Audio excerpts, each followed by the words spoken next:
Doris Kareva est une poétesse très appréciée dont la candidature a été proposée plusieurs fois pour le prix Nobel de littérature. Dans sa poésie, elle tente d'élucider les énigmes de l'amour et de la condition humaine. Qu'est-ce qu'un être humain? L'ombre d'un ange? Ou un cri aspirant à l'unité des âmes? Chacun de nous est une flûte, où des mélodies merveilleuses sont jouées par le vent de Dieu.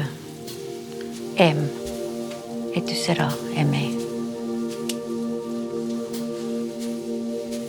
Doris Kareva a débuté son œuvre poétique vers la fin des années 80, et avec un recueil de poèmes où la thématique dominante était celle de l'amour.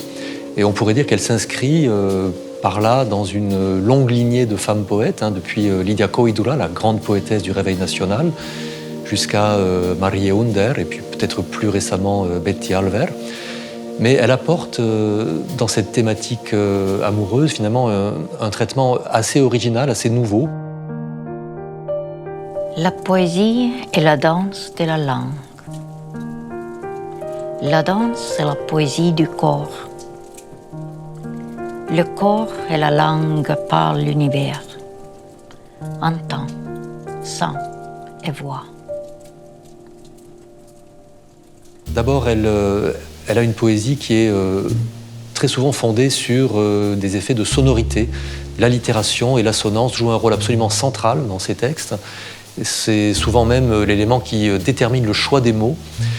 Et en cela, on peut y voir aussi un héritage de le chant traditionnel estonien, tel qu'on peut le trouver dans l'épopée nationale Kalevipoeg, par exemple, où l'élément qui structure les vers, c'est précisément l'allitération. Et l'allitération au début des mots. Donc ce sont les premiers phonèmes des mots, les premiers sons, les premières syllabes qui contribuent à ces effets sonores.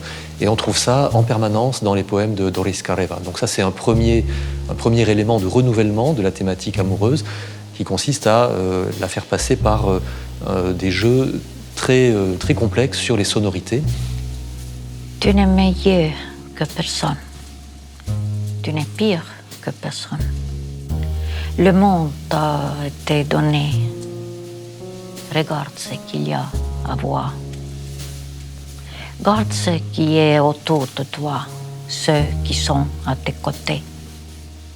Tous les êtres, à leur manière, sont amusants et tous fragiles. Et puis un deuxième aspect un peu novateur, c'est que dans la poésie amoureuse estonienne, très souvent, les sentiments sont décrits par référence aux éléments naturels. On entremêle des descriptions de la nature et des descriptions des sentiments de l'auteur, comme par exemple chez Marie Under, où la nature est omniprésente. Mais chez Doris Kareva, la nature est beaucoup moins présente, voire pas du tout présente. Et on a un traitement de la thématique amoureuse qui est beaucoup plus métaphysique.